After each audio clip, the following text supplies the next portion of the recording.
Okay, that was a Silverline bumper. Hello, everyone, and welcome to Silverline Live One-on-One on our Monday night here. And this week, I am excited to be one-on-one with a longtime friend, John Metych. 1, 2, 3. And we'll talk about that probably a little bit as well. But before we get into John, hey, C. Michael, can you say hi as well? Hello. Yep. So C. Michael will be joining us. He's going to be drawing. Let me see if I can pop this up on the screen here. What will you be drawing tonight? Working on an upcoming comic for Silverline called Something Big. Something Big. Awesome. And that is written by longtime Silverline scribe Sid Williams, and who is the host of our Wednesday night stream. And Rebecca Winslow is inking this, and we just added a colorist, Delia, and I have her last name slips me at the moment. So yeah, this is one that we're going to get to see, and you as Silverline family and fans get to watch this in action tonight as Chris works on this. So what can you tell us approximately what page you're on here? This is page 8. I'm starting page 8 tonight. So cool. So we're going to get to watch you work on the page from the very beginning, huh? Yes, sir. Excellent. Very cool. Well, thank you again for doing this, because in comics it's a visual medium, so we love to see this stuff. Anytime. Excellent. Okay, let's see if I can pop us back up here. Okay, John. Hey, Roland. Good to see you.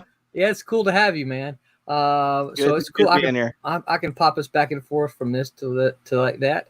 Cool. Yeah, I'm still learning a lot of stuff about the. Yep. Let me actually get the chat going here that my son has taught me how to do, so that I can see all of the chat. Open in the browser, because hopefully we'll get some folks asking some questions. So all you guys out there. Yep, who are watching, don't hesitate to ask questions. Don't ask them of me. Ask them of John. This is John's night when we're going to get personal with him and very much one-on-one. Find out where he comes from and what makes him tick. All about comic books and that kind of thing. So, John, you ready? Yeah, absolutely. Yeah. All right. So if I ask you anything that's too personal, just say, Roland, I love you, man, but that's too personal. I overshare enough as it is, so I don't think there is anything that's too personal. I prefer 3-ply, and yeah, we'll go from there. Okay, so where are you from, John? Where were you born? Where'd you grow up? That kind of place, that kind of thing. Chicagoland. So I was born in Chicago and lived in the city for the first 6 months of my life. Mom and dad moved out to the suburbs, small unincorporated area surrounded by Glendale Heights, if anybody's heard of that. Went to high school in Glen Ellen, college in Lisle, so all Illinois. I live out in Joliet now. People that know about Joliet, they often go, "Ooh," I'm like, I live on the good side, not the bad side. It's a great subdivision, and actually, even what they call the bad side is not a bad side. It's a great town. Love living here. Been here 15 years now. So Chicagoland, born and raised. Very, very cool. So yeah, you and I have known each other for some years now, but we didn't actually meet. Well, 20. Yeah, I probably dating back to the 90s, maybe, or early 90s, or maybe yeah, absolutely. Yeah, early 90s. But you and I didn't actually meet until 4 years ago, 5 years ago. No, it's probably a little bit longer than that now. Actually, it is a little bit longer, because I remember you came out to Illinois because you were doing a writers' conference in Wheaton, which was not far away from my parents' house at all. I remember picking you up in I had my maroon Mercury Cougar at that point, and I know I traded that in September 2012, so it was some time before that. So I'm going to guess it was probably around 2011, because I think that's about the time that's about the time I took the job here in at Full Sail, and I know that I was still doing Orlando. Yep, in Orlando, and I was still doing writers' conferences when I first came here. Let me actually tweet this out that we're on. You and I are on one-on-one. one with John UICH tonight. Come ask questions. Yeah, I hadn't tweeted that out, and I got so excited to see you here. I hadn't actually tweeted that out. So, yeah. So I think that's that's going on 10 years now, and that's the first time you and I met. But it was really kind of like, at least I felt that way. I think you did too. But it was really kind of like sitting down with an old friend. Absolutely. It was, none of that strange, like, dude, I've never known you, like, in real life. It's like, hey, Roland, hop on in. Sorry, the car's a mess. Let's go for dinner. Where are you want to go? Yep. No, it was just cool hanging out. Yeah, it was very much that way. So can you remember your the first comic that you read? The first actual comic, no. Yeah. I was a voracious reader. Okay, cool. I was gonna say, what's the first ones that you remember? Well, I could tell you at least titles. So my parents would buy me any books that I wanted as long as I read them. I remember growing up and reading a lot of Archie's, Richie Riches, other Harvey comics. Remember a couple Spider-Man issues in the 70s. But where the bug really hit me was 6th grade. It was an issue of Amazing Spider-Man.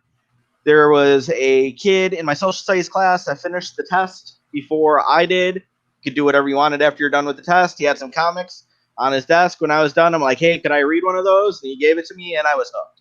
So it started with Amazing Spider-Man, and that's where my collecting really came in my junior high days. Do you remember what issue that was?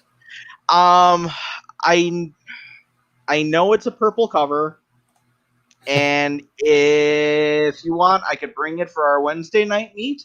But yeah, I'd be able to identify it. Okay. I know it's not the one that says "When Cometh the Commuter," although that's an amazing issue. But it was before that one. Yeah, I find it kind of interesting because, excuse me. Last week we had we talked with Thomas Flormonti, and Spider-Man was an integral comic for him as well. And also me too. Hey, Wubba Fett says hello, everyone. Hello, Mr. Fett. Yeah. So Spider-Man, I think is kind of interesting to see how it's played an integral part for several of us so far. I think it's because the character was designed to be so relatable to so many people. And that really kind of made you not just read a book, but actually care about the characters. Yeah. And Peter is one of them that you kind of really hooked to. Yeah. So Hyper Potato asks, what about Sergeant Rock and Atari Force? That's a great question. I've never read an issue of Sergeant Rock. Really? That surprises me. No, I really haven't. What was the other one? Atari Force. Yeah. I remember Atari Force. Never read any of the issues. I remember some of the small comics that came in with some of the Atari 2600 cartridges. One of them, I believe, came with Centipede. But for the actual series, no. Going back retro, one of our good friends that we have in common, Stephen Butler, was kind of shaking off the webs of some of my 70s knowledge, and I just procured a complete set of Shogun Warriors on his recommendation. So that's where I'm going next. And then maybe I'll go to Atari Force after that. Yeah. You could probably, I'm going to guess, you could probably find Atari Force in the dollar boxes. That'd be cool. Hey, you know what? It doesn't have to be expensive to be a good read. No, I'm sure you've heard me say this before. I absolutely love shopping in the dollar boxes, in the cheap boxes, because you can find so many good things in the cheap boxes. I know I'm working on a couple of different 80s independence runs. So Mickey Clausen says, "Go, John." Hey, Mickey, how you doing, my friend? I've known Mickey for a long time. He's colored a lot of Sniper and Rook stuff for me.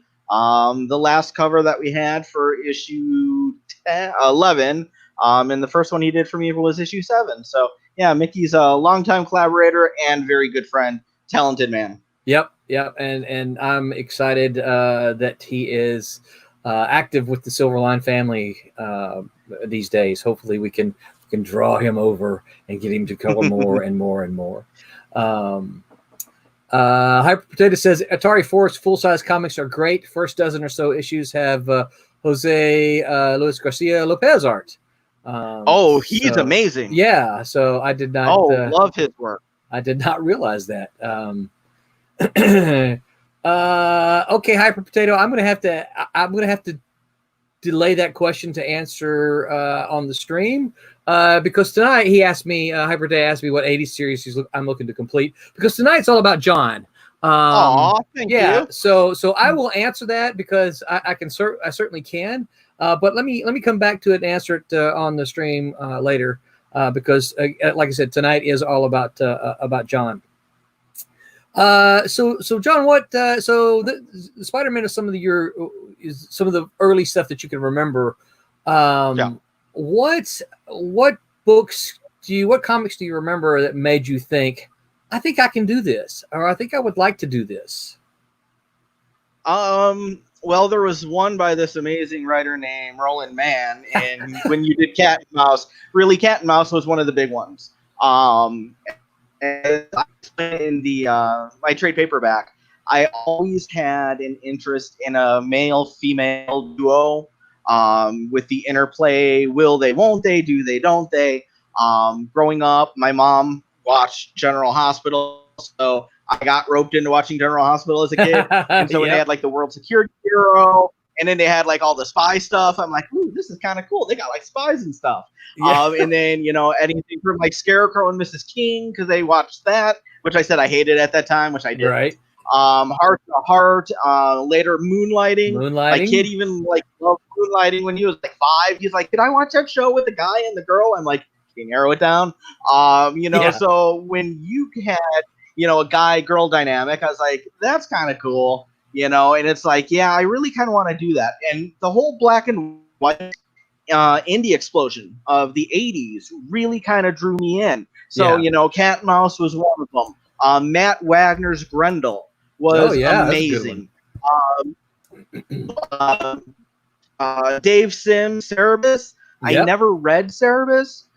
But knowing the quality of the title that went into that, the following that had, and I was working in comic book stores in the 90s. And so as I don't want to say glut, but the number of titles started increasing from up-and-coming companies, that's where I'm like, you know what? I think I want to try doing this. I think I want to put something out there. And that's when I started down the road of self-publishing. Yeah.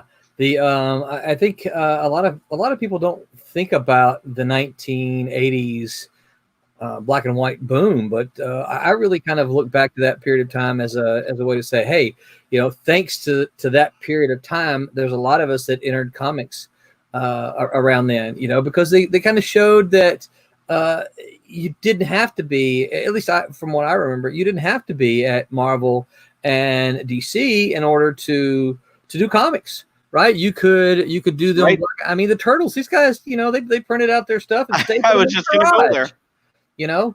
I'm not a Turtle fan. I'm not a Turtle hater. I'm not a Turtle fan. But I look back on the Turtles and say, if it really wasn't for Eastman and Laird, there's a lot of this stuff that probably wouldn't be happening now.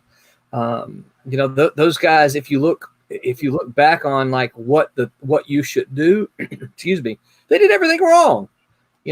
But they had something that people enjoyed, and so they became hits, and because they laid that groundwork, then there was a lot of independent comics were able to follow them. Very true. Uh-oh.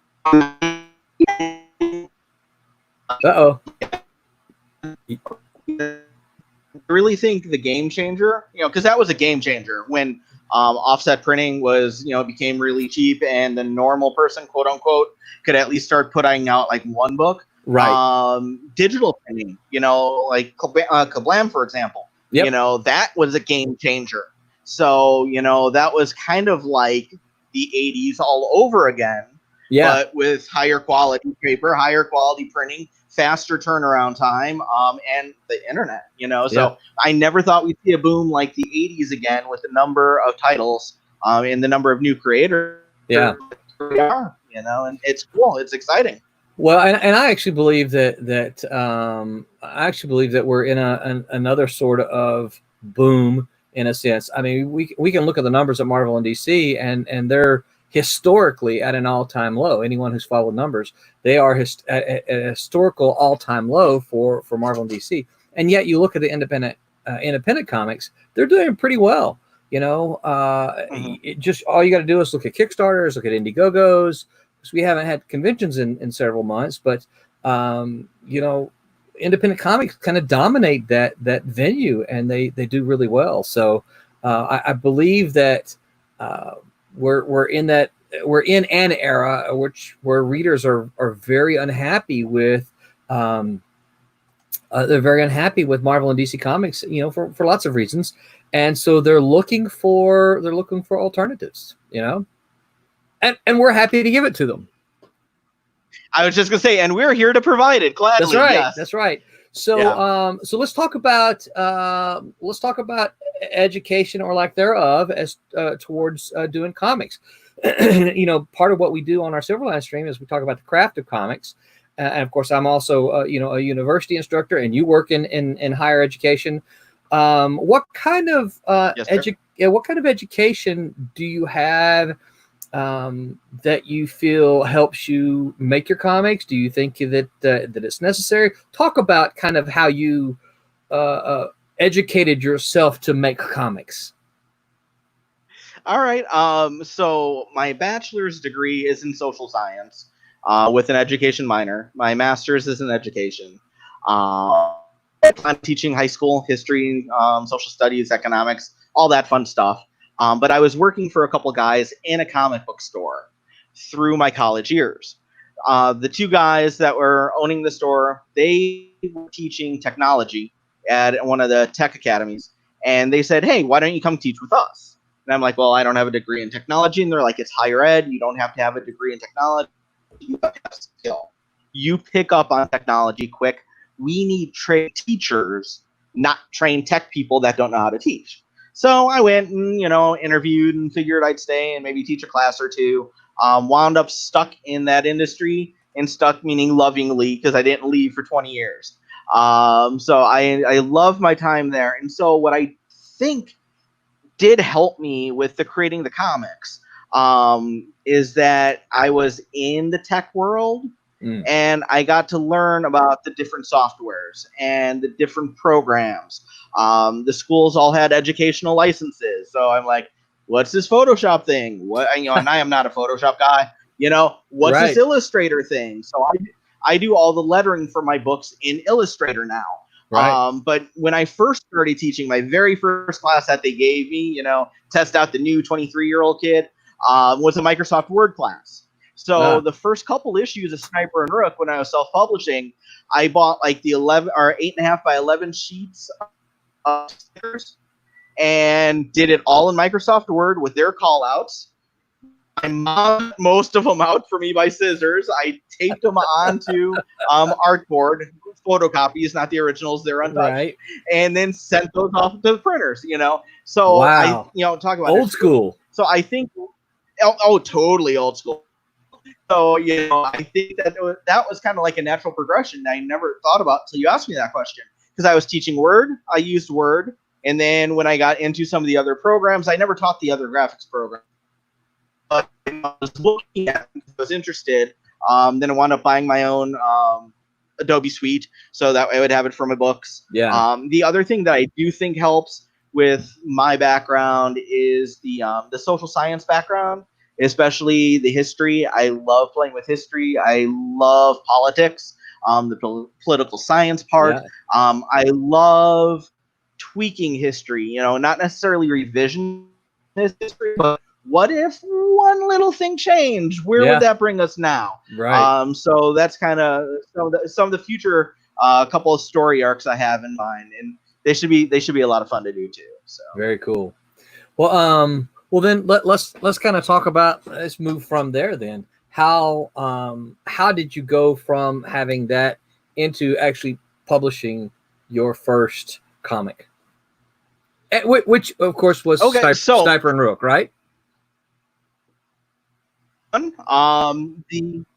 Sniper and Rook number 1, which is the background that we have here. That background was not the original cover, because the original cover was colored. So as I went and started scripting and lettering and doing it all in Word, there was a place that I had learned about called the Small Publisher Co-op. I found it somewhere on like AOL chat boards or something like that back in the 90s. And I learned they did like gang runs where they would have specific print dates, and they would get as many different people who wanted books printed. Together, bring down the cost. So, the scale. And then I remember I was teaching one of my night classes at a community college, and I came home and a huge box of comics was waiting there for me, 1,000 copies, all digest size, all black and white. They were all self-covered too, so no glossy cover stock, no color, because low paid teacher, just out of college.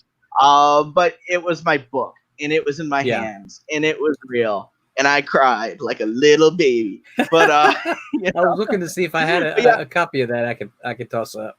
Wubba says he says he remembers getting a mini black and white from the co-op of Sniper and Rook. Wubba, awesome! You owe me $2. Anyway, just teasing. But actually, I did hear from the co-op, because the co-op was very cool with sending out samples, so we could see what the print quality looked like before we actually went with them. And then they had asked me if they could send some Sniper and Rook out as samples, because I took that as a great compliment that they thought it was a product they want to use to represent their company as well. And I was hoping to get some more books in the hands of readers that would enjoy it. So, Wubba, love hearing it. Awesome. Yeah, I think I remember that a little bit. Some of the co-ops. I never participated in those, but I think I remember reading some of that.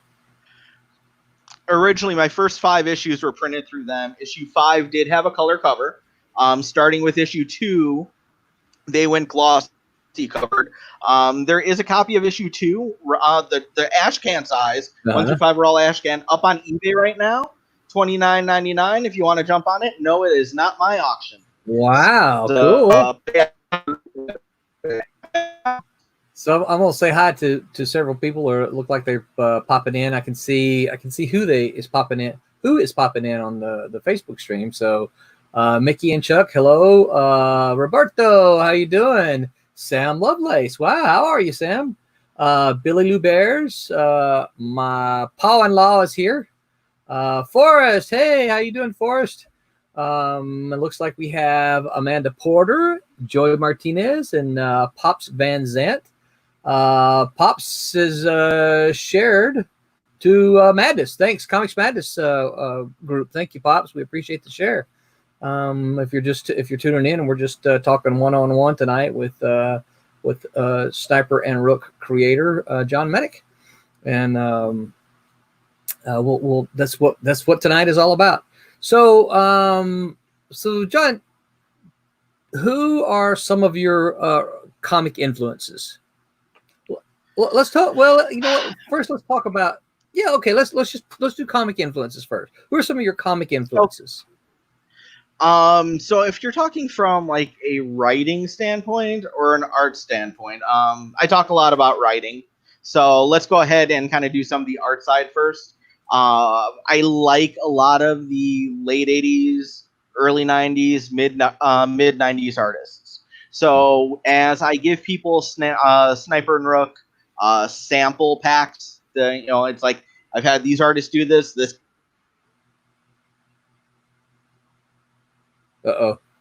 John much has been my favorite artist ever since I was a kid. Ian Churchill, J. Scott Campbell. Who's your favorite artist? Rob Liefeld. Oh, Rob Liefeld. Yeah. Ian Churchill. Mm-hmm.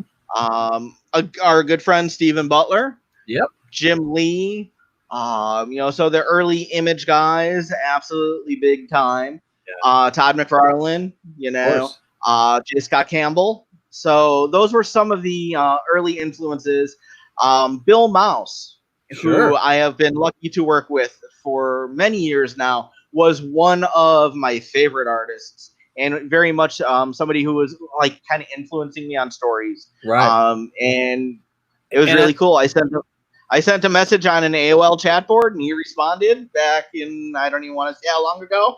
And we've been kind of a team on some projects ever since. So that's kind of cool. Well, so when I know you and I are. What's that? I was going to say, I know you and I are kind of working on much in the same way. We're kind of working to draw Mickey over, to draw Bill over, and yep, and let him know that there's a lot of cool stuff happening with SIlverline. So.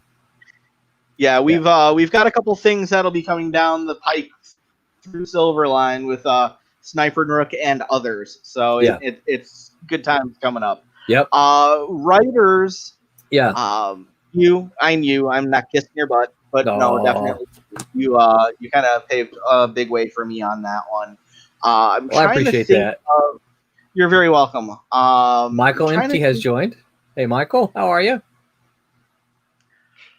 Go ahead. I'm trying to think of like whose runs. Going off of Dark Knight, Batman Dark Knight. Frank Miller. Okay.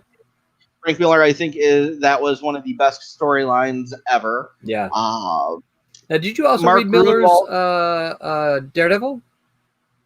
I did not. Yeah. No, so that was a little bit before my comic time. Gotcha. Okay, I gotcha. So mine started like 6th grade. Mm-hmm. In 7th grade, Secret Wars. Okay. I know I got a bundle of them all. I was just kind of like on the cusp of that change of time. I do know one of the most important books to me was it was Mark Grunwald with Captain America. Sure. From the time that Captain America quit in 332. And then John Walker took over, who was formerly Super Patriot. Then later on, our took back the captain uniform that he had in the interim. To this day, stays my favorite superhero uniform. Yeah. So I just found definitely a big one. I have to try to send you a link if I can find it. I just found an interview. It was about a 6-minute long interview with Mark Grunwald talking about the Captain America, that very run, and him giving up being Captain America. And he talks about patriotism and some of the others who had tackled it before, which included Stan Lee and Steve Englehart and that kind of thing. So I'll dig that link up and send it to you. Oven, how are you, Oven? How are you this evening, Oven? So what about non-comic writers? Is there anything that you read outside of comics that inspires you as a writer? Not currently.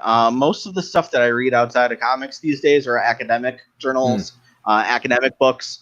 So it's really more reading for my job than reading for fun. But if I had to go and say something that was influential, I have three that I could always go to.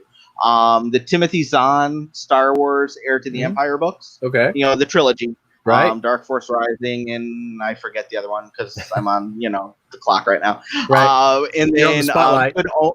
Yeah, exactly. Good Omens with Neil Gaiman, Terry Pratchett. Okay. Sure. Was outstanding book. Love that one. I can't wait to watch finally when I get a chance what they did with the live action version of that. Mm-hmm. And then the other one to wrap up with would be the, I think, 6 or 7 issue or 6 or 7 book trilogy of the Hitchhiker's Guide to the Galaxy. Sure. Wow. Okay. Douglas Adams, absolutely amazing. So those are, if I'm gonna die tomorrow, those are the books I want to get buried with. Nice, very cool. Hey, Maxie, how are you? Good to see your name pop up there on Facebook. Cool. Lots of good reading. So, you and I share one of the things that kind of came out over our friendship and in conversations. You and I share a love for American history. Yes. Do you find? I know times have changed a lot. What with the internet, there's so much information out there. Do you still read? I know at one point in time you and I read very similar kind of things in history. Do you still find that you read history books, historical things at all? Not so much books as much as online articles, research. I did actually just pick up during the whole COVID thing. I was at the grocery store one day. They have a large book selection. I think it was from Bill Bear, maybe. It was about Ronald Reagan and the days with Moscow. So cool. Going back to like my love of Cold War time. Yeah, tear down that wall. I remember picking that up, and my son was with me, and he's like, "You're never gonna read that." I'm like, "I'm gonna try to read it." But yeah, so I do when I get a chance to. Yeah. Yes, very much so. Yeah, and when you mentioned your love of Cold War stuff, that actually plays an influence in Sniper and Rook. Absolutely. Yeah. So talking about my love for revisionist history, or if things were a little bit different, right? A lot of people seem to think Sniper and Rook took place in the 80s, but it didn't. Even though Jack Sniper drives the coolest car ever made, the DeLorean. Yeah. My love for the DeLorean predates any Back to the Future, predates the awesomeness of Michael J. Fox. The first two movies I swear by as well. But no, it was really supposed to be current time. So in the Sniper and Rook world, things were a little bit different. Yeah. The Soviet did not fall. Apparently, David Hasselhoff didn't quite have the influence in their world that he did in ours. So he wasn't the reason for the fall of the Berlin Wall, and then the rest of the communism coming and falling down. So in my little tweaks of my world, the Soviet Union is alive and well. The KGB is still the enemy. It's still like the nasty group that they always were. Right. And that falls into our first story arc. And it's kind of funny because if you read through my book now, it's very timely, especially everything that's been talked about in our country over the last 6 years. Yeah. Very timely. So people could think that this is currently written, and you should try buying a copy and reading it. Everybody, Roland's got my contact info down on the bottom. Order a book, please. Thanks. Yep. But yeah, no. So the Cold War definitely comes into play. There is something I can tell you, because I don't want to play with just Cold War. These folks here, Sight and Scope, make their appearance as shadowy figures in some of the later issues of Sniper and Rook. They go back to the 70s. Gotcha. And how they're back now, are they the same people that are back now? I don't want to spoil anything on that. Sure. But there, maybe there was another huge event that happened in the late 70s, maybe with an embassy somewhere that maybe had a duo that went in to free a bunch of people that needed it. Very cool. And that story was never really shared. Sniper and Rook 11. Of course, anybody wants to order it, my info's down there. Because the government never tells us everything, right? So, no, so we've been joined by Gary and Roger, and I hope I said the name right. Chi. Welcome, Mel. We're talking with John Metych tonight. Hi, y'all. Yep. Y'all don't be afraid to ask. So I keep kind of monitoring the questions here. Y'all don't be afraid to pop in and ask John some questions. Ask him some hard ones. Make him go, I don't know about that. Yeah. So ask him some taking his Xanax before the. So, if you've been here a little while, but you kind of missed the introductions, we are watching C. Michael Lanning periodically as he draws oops, I don't need that one. As he draws pages, I think he said he's working on page 8 from Something Big, future Silverline title. Okay, so that's all cool stuff. So I already asked you about your inspirations. Yeah. So what do you read today? What comics do you read today? Do you find that you gravitate towards? If there's anything that I'm reading today, it's stuff that is being put out by the creators that I cared about back in the day. Yeah. When I started collecting in junior high and then in high school, and then when I was in college and started working in comic stores, I became the completist. And it's like, well, I got the run and I need to keep buying because I have this run, even though now I don't like this artist. I don't like this writer, but I can't bring. I really don't do that anymore. Right. It's really been ages since I've even been in a comic book store, well before the whole COVID pandemic. Right. I was just finding that there were a lot of books that weren't talking to me. A lot of stuff seemed repetitive. Yeah. It's like, oh, I read that story 20 years ago with the same characters. That's great. Yeah. Of course, one tipping point. Oh, go ahead. I know. I was going to say, I would immediately say, oh, you must be talking about all the Marvel and DC books that were on the shelves. Exactly. And this isn't bashing. This is personal preference. And right. Everybody, every book that's out there, somebody may love and somebody else may hate. So your mileage may vary, and that's why comics are so awesome, especially in this day and age. You could find something out there that you like. Yeah. And if you like it, more power to you. But I can, if you want me to share, I can actually tell you the moment that I got turned off by mainstream comics, and pretty much walked away. Well, you want to hear? Sure. Yeah. I think that's all right. I think that's important. Hey, Sid has joined us. Hey, Sid. Ask how's it going, friend? Ask him some hard questions, Sid. Yeah. What was it that made you decide? And Nicholas Scranton has joined us. Hi, Nicholas. What was it that made you decide I'm done with Marvel and DC? And going back to earlier when you were asking me about writers I liked and artists I liked, both of these would have been people that I liked. Yeah. It was J. Michael Straczynski, right, and Mike Deodato.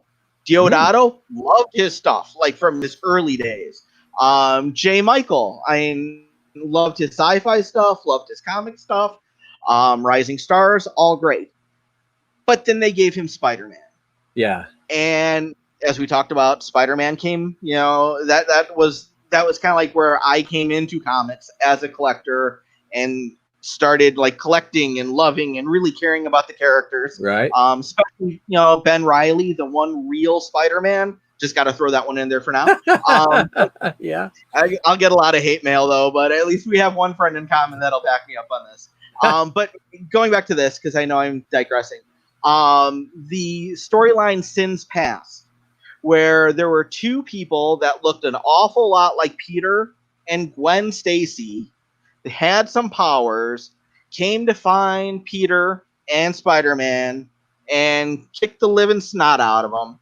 And in the story, they did a retcon back to the 70s that Gwen Stacy had sex with Norman Osborn on the desk of his office, in his office. Deodato, the way he drew it, it looked like it might not have been consensual sex. J. Michael said it was, could have been a language barrier. But the very fact that the Green Goblin shook Gwen Stacy, it destroyed me, because I always wanted Gwen with Spidey. Oh, yeah. She was like the epitome of like the girl next door. And if you remember the original 70s comics when Gwen ran off to Europe for a little while, that's where they retconned it. That's why. Because she got pregnant and had 2 kids. And I'm just like, she would not have banged the Goblin. Yeah. No way. And I honestly, and I know this sounds stupid because it's a comic book, fictional characters and all that. I honestly felt sick reading it, like sick to my stomach. Yeah. And I'm just like, I'm done. So someone on here says yay, that will be special to you. Amy Stefani says, hey Amy, thanks for joining. Yeah. I figured you'd want to know that one. Well, yeah, definitely. When my girlfriend comes to watch, that's really kind of cool. So thank you. So that will lead me to my next question then. Yes. How do you balance as a creative writer, right? How do you balance your writing, Striper and Rook, with your dating life, and also with your if I may, you have children, or you have a child. So yes, I do. So and I'm not going to say anything that you don't say first. So how do you? No, not a problem. How do you balance being the writer, being a full-time academician, having a girlfriend, and being a dad? She says she thought it started at 9. It did start at 9 Eastern time. Eastern.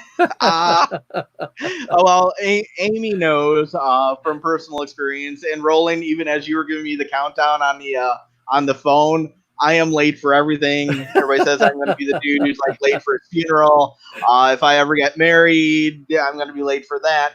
My best friend, when he started dating the woman that wound up being his wife, I knew she was the right one. We were all supposed to go to a movie. She told me it started at 8:30. I come screeching into the parking lot at like 8:09. I go running up to them. They're waiting for me outside. I'm like, I'm so sorry. We could probably make it. We're just going to miss the previews. And she looks at me and she's like, oh, wait, no. She told me it started at 8. Right. And I screeched in at 8:09. It really started at 8:30. Gotcha. And that's when she's like, oh, no, it really starts at 8:30. And I'm just like, you're awesome. So, yeah. I'll keep that in mind.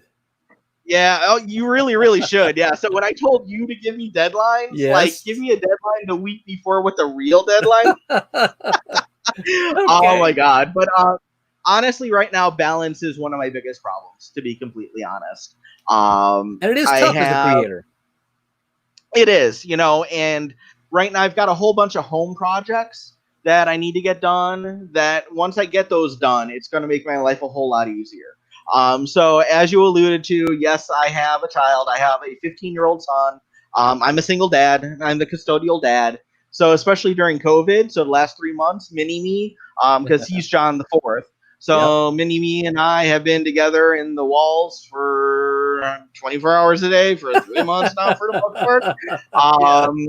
Right now, talking about the dating part, Amy and I don't get to see each other too much because we live about an hour and 20 minutes away from each other. So when we do see each other, that's an investment in driving. So, we want to make sure that we can make the most of the time with hanging out and catching up. And it's like, how much time do you have, right? Exactly, do as much like real formal dating as we can during that. And right now, my job, I've been working from home since March. So the flexibility is nice because I could go to the kitchen and make myself something to eat whenever I want. I could do like everything I need to from the computer. But my kiddo and I were both working from the same dining room table. So that kind of got a little bit annoying after a while. So yeah, so my my computer room upstairs, I'm renovating a whole bunch of stuff. So right now it's not in any area to be usable, but once it does become usable, that's going to become my office. And that's when I'm really going to be able to start focusing, because I could lock the door and just leave him the rest of the house. Not just, hey dad, hey dad, hey dad, hey dad, like every 5 minutes. So, but if there's anything that we learned from the newest Star Wars prequels or sequels, balance. Everything is about balance, and that's what I'm trying to get in touch with. So, so if I may, since you said these things, and I'm glad you did. You know me, and you know that family is important to me. And it's partly why I encourage the whole aspect and feel of SIlverline as family. My family is important to you. I absolutely 100% know how important many of you is to you. John Jr. is to you. And I appreciate that, you're talking about the trials of sharing the desk with him, but you've done something that I find so incredibly cool. And of course, as a geek dad, right? I mean, we have other things that we have to do. I mean, we're geeks and we're dads, and you have to be the dad, but we're also the geeks. So you've passed on a love for Star Wars to John Jr. Mm-hmm. Yep. So I'll tell a real personal story on this one, and I'm gonna try not to cry on this one. Yeah. If you do, I'll go to the artwork. So I'll save face for you. When I was, I'm an only child. My son's an only child. And my parents took very good care of me. They showed me a lot of love. They showed me what a good marriage should be. They were partners in a team. Like, you couldn't have asked for better parents. And of course, you never really appreciate what you have while you're in it. But when I moved out, I was like, wow, mom and dad were really just so amazing. Yeah. When I was 4, my mom was taking sewing lessons on Thursdays. So every Thursday was boys' night out. Dad would let me do anything I wanted. So most important, holiest of all holidays on my calendar, May 25th. May 25th, 1977, release date of Star Wars. Oh. So, Dad, I want to go see Star Wars. And then the next week, Dad, I want to go see Star Wars. Yeah. And the next week, Dad, and my dad, being the wonderful man that he is, took me week after week after week. And it was awesome. Yeah. So my son heard these stories all growing up, but he was not a Star Wars fan. He's like, Star Wars is stupid. I'm like, dude, you're adopted. It's like, he's like, I hate Star Wars. I was like, there's a baby switch at the hospital. No way, you're mine. But when the new trilogy came out, and I know there's a lot of haters out there for the new trilogy, it affected him the way it affected me in the 70s. Wow. And it was awesome. And he's like, this is my Star Wars. Yeah. And then he started with Star Wars Rebels, which is an amazing show. First season, kind of wonky. But really became amazing. Then he went back to Clone Wars. So yes, he's very much that. And hearing what my dad did with me, he's like, I want to see it every week, just like you did with your dad. Well, movies are out for longer times sometimes now, even though the first one was in some theaters for a year. Yeah. We saw Star Wars The Force Awakens in theaters 22 weeks straight. Yeah. As long as in Illinois, we saw it 19 times for Rogue One, 19 times for Last Jedi, 1 time for Solo because it sucked. And then because my mom came down sick and everything, we only did 2 times for Rise of Skywalker. Wow. My dad had not been in a theater for years. He was struck with cancer a bunch of years back. But when Force Awakens came out, and we were traveling all the way up on my parents' house to see it weekly, because it was at the second run theater, Dad actually joined us one time. Oh, and it was that's amazing. Fantastic. So I got photos, because I take photos of everything. Mini me and my dad in the recliner chairs, getting ready to see Star Wars, and that. Yeah. So yeah, and that's where that's kind of what I was fishing for, because I'd seen you post, we're about to go to our service again at for the 20 something our religious services for the something time, and I'm like, well, that's a really cool thing to do, I think, as a father son. Hi Dee, hi Jeremy, thanks for joining us. We're talking to John Metych tonight about what makes him tick. So I think it's. Do you remember how many times you actually saw the first Star Wars? I don't. I wish I did. Yeah. I'd probably say the first time, like every week, probably 4 or 6 weeks. Okay. Nothing like what John and I did. But when they were re-released, we would go back. And when the new ones came out, we would see them. I remember how many times I saw the first Star Wars, but I saw it 9 times in the theater. Excellent. But I don't think mine was each week. I think I would go, and then we're like, oh, let's go tomorrow too, that kind of thing. Right. So I don't think I got my 9 in 9 weeks. I think I got my 9 in about 3 weeks, something like that. There were a lot of people that were giving me kind of hassle and kind of, smart mouth about, well, that's expensive. Yeah, it was expensive because you're paying for tickets for two and popcorn and food. But you know what? Those memories are going to last a long time. That's going to last his lifetime. Yep. He's going to tell his kids about that.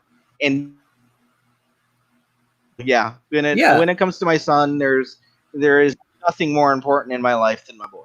Yeah. So, and sure it's expensive, but you're investing in you, you're investing in your son, you're investing in your relationship.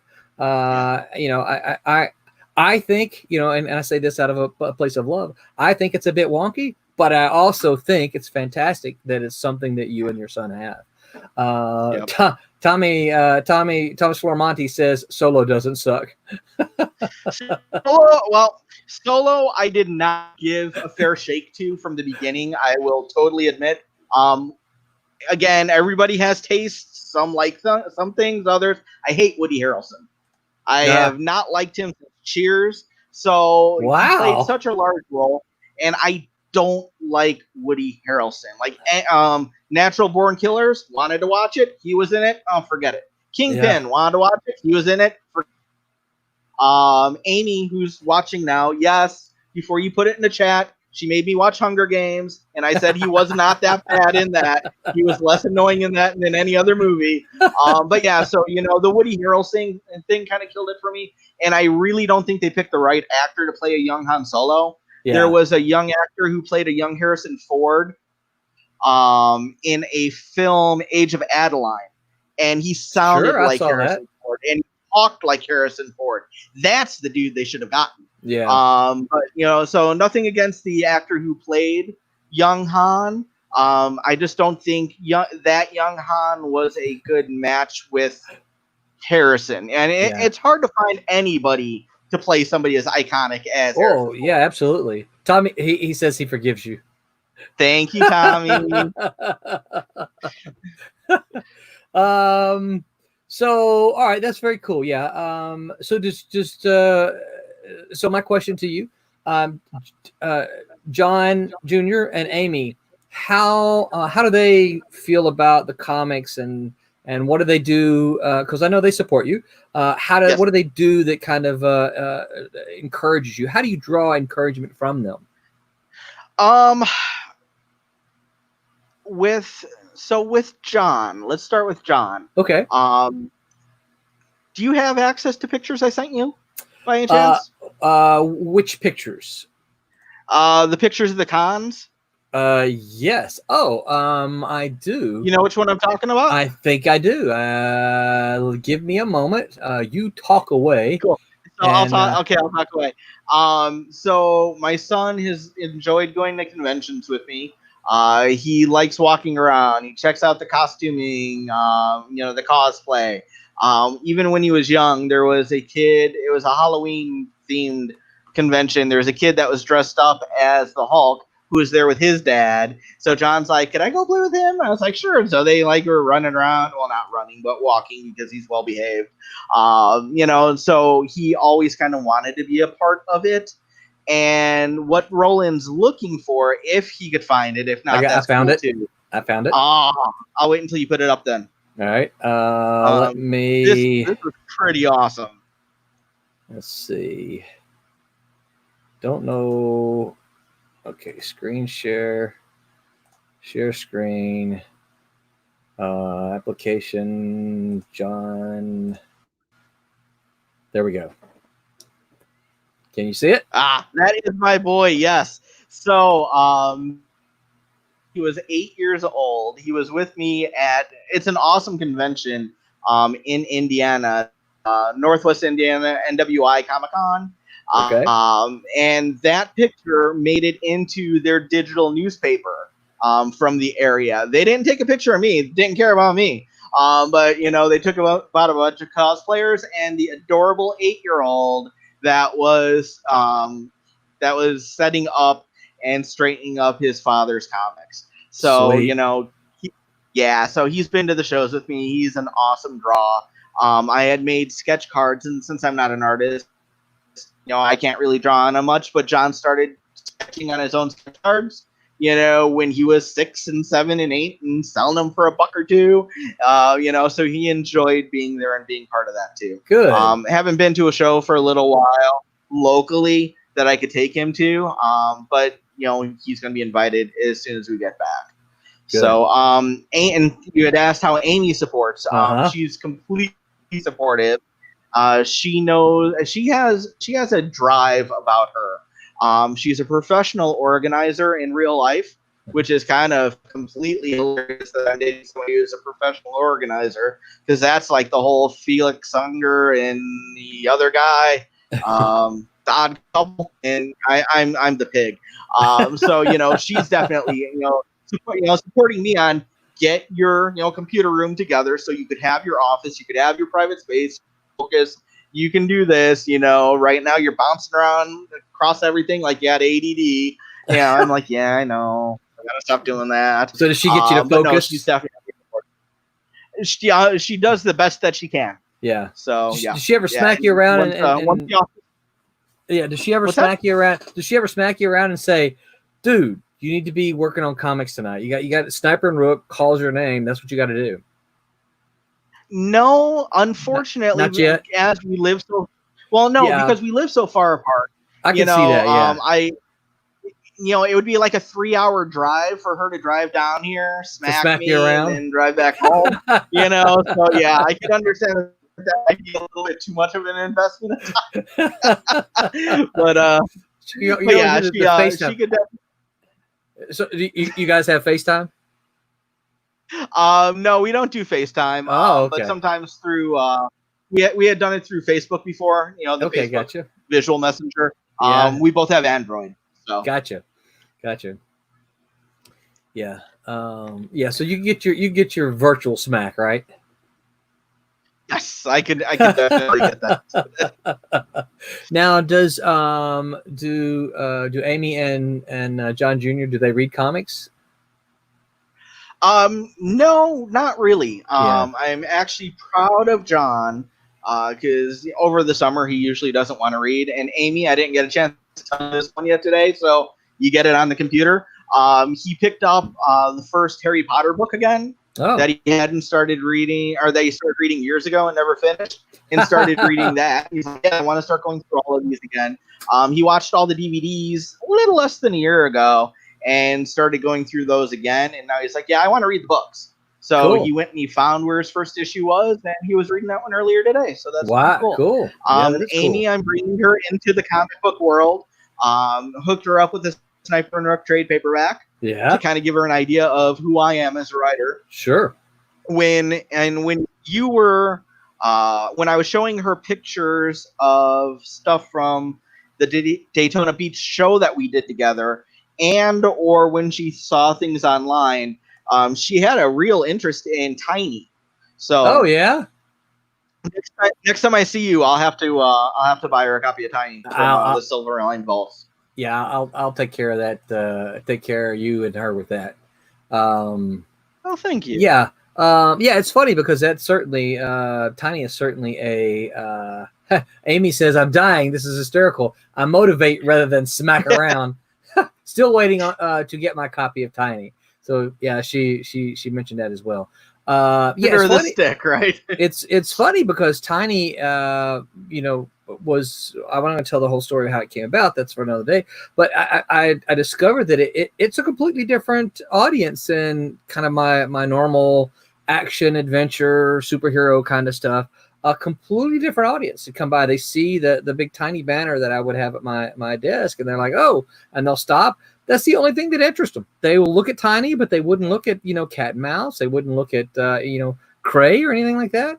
It was a completely different audience. And that was kind of exciting to see because, part of what we always have to do as writers and that kind of thing is try to see how we can get new people up to read. And so that was kind of, for me, that was kind of interesting to watch. Yeah. So it is funny that she says that she motivates rather than smacks around. So let's talk about conventions. When people, so you do a lot of the, I know you used to, You do a lot of local conventions in your area. What are some of the conventions that you went to, and maybe share some of the experiences as a Sniper and Rook creator there? And I'm going to look for that while you're talking. I'm going to actually look for that Daytona Beach picture from last year. Oh, cool. Okay, good. Yeah. Good. I remember my first convention on the other side of the table. Sniper and Rook 1 and 2 had just come out. So those were the small digest-sized ones. I was on the floor, and it was... Now it's a Holiday Inn. It was a Radisson back then, and that's where they used to do the Chicago Comic-Con before Wizard bought it. Right. McDonald's was kitty corner from it, if anybody ever went to those shows. And so there I am. I've got like no backdrops. I've got just some books on my table. And I was kind of like, okay, hey, I'm kind of real now. And then I look over and, hey, it's Scotty from Star Trek. And, the guy who played Jaws from the Bond. So I was like, Michael Keel, first name? I forget. But I was like, hey, he's right over there. So it was like a nice small convention, which was really cool. So that way I kind of got broken into it. My first big show would have been Wizard World Chicago when it was at the big convention center in 2003. Okay. And then I had a long run at Wizard shows, probably about 10 years. With 2 years minus out. So over like a 12-year period, 10 shows over there. That's a lot. Prices started going up astronomically, which was one of the reasons I stopped doing that show. It after you take a loss 3 years in a row, you're like, and vacation time, and no time with my kiddo. I'm like, yes, even though I could treat this as a hobby, it's really not. As much money as I want to put into it. Yeah. So but I got to tell you, I love small shows. Yeah. There was one in Chicagoland that was called DanCon. I remember you talking about that Dan. one. Dan Royer, awesome man. Did some great stuff with that show. He really was focused on creators and making a good family fun experience for the show for everybody that walked through the door. He and his wife ran that. They wound up having a baby, and so he had priorities. Didn't do the show anymore. Yeah. Can't complain about that. So it doesn't exist at all anymore, huh? No, unfortunately. Wow. There have been a couple other people that have tried to do similar shows. I've done a couple library shows. Yeah. So those I'm looking maybe start doing some of those again once this COVID thing wears off. Kind of ease myself back into some of those with the number of people and everything. I did do C2E2 on their second year. I was a featured guest. The school I was working at that time had a graphic design program. Mm-hmm. And so we actually did a special printing of Sniper and Rook number 2 for that show. I think you told me about that printing, right? Yep. Yes, I did. Uh-huh. And then and that had come off of when they did Wizard World Chicago a few months before, and we did a special printing of number 1 for that show. And so I was like special guest at their C2E2 booth, doing lots of signings and everything. Would like to do C2E2 again. Their admission standards are very high. Yeah. They make sure that there is a very quality talent pool of big name creators that the masses would want to flock to. So, one of these days I'll get back there. One of these days my name will be that big. I've heard some mixed stories about C2E2 only in how they treat the creators and where Artist Alley is and stuff like that. I think I can't remember, it was last year or the year before that some of them were complaining that all of the creators were put up on the Artist Alley was put up on the top floor, and I guess there's 2 or 3 floors, and that apparently no one ever made it to the top floor. Am I? I know something similar happened with that with a Wizard show. Maybe it was a bunch of years ago that I did. C2E2, I haven't been to that one since their second show, so I want to say that's 2011. Yeah. So it's been 2010 maybe. So it's been quite a while. So I don't know how anything's run from there. And like I said, I was a guest of my college, and they had a giant like multi-booth setup because they were showcasing their programs. They had, computer applications for people to try out, et cetera, et cetera. So I never was in Artist Alley myself, so I really don't have any firsthand knowledge. Yeah. I know I've got those pictures. I can't find them. I have, 4 or 5 from Daytona, and which is, a good show. I love Daytona. Yeah. That was such a great show. Yeah, I was hoping I could find the Daytona show and also find the picture of when I went up to Chicago. But yeah, I'm unfortunately not finding. I could probably find some for you if you need it. Well, if you want to. I was just gonna pop them up there. I can find all kind of pictures, but I don't see any from us at the Daytona show. Several I with know Roberto. when I look at my photos, oftentimes the photo of you and me hanging out at Maggiano's Little Italy shows that's what up. I was. Yeah. So that that one may not be too hard to find. I think there is a way that you can go. I can look you up and then say like see friendship, right? Can't you do that? Oh yeah. Yeah, I think I might be able to find it that way. See friendship. Of course, it's probably going to be this really, really long list. Yep, there it is. View image. So let's see if I can go ahead and share this one real quick here. Share screen. Cool. Yeah, I'm even having problems like getting my Facebook page to load because of the streaming and being on the hotspot. Yeah. And so that's the two of us when I came up to Chicago, that trip that you mentioned a little bit earlier. So I don't know if you can see that yet. Oh, it's still turning like I think I can. Oh, okay. Yeah. Well, hopefully, the stream. The stream that I'm watching is still behind us. So, yeah, it's popped up there. So we're all good then. Yeah. What was the name of the restaurant? Yes. Yeah. Maggiano's Little Italy. Yeah. They have multiple locations. And they didn't quite get the right picture where we had about 12 glasses piled up. Which is the right way to say it, soda or pop?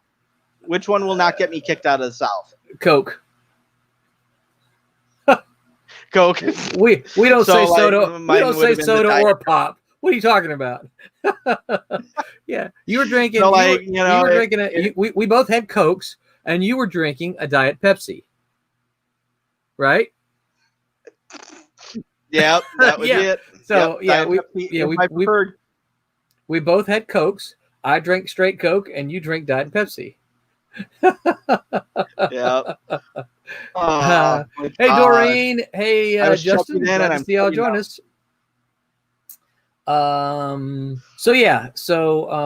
It's not soda or pop. It's Coke here. So yeah.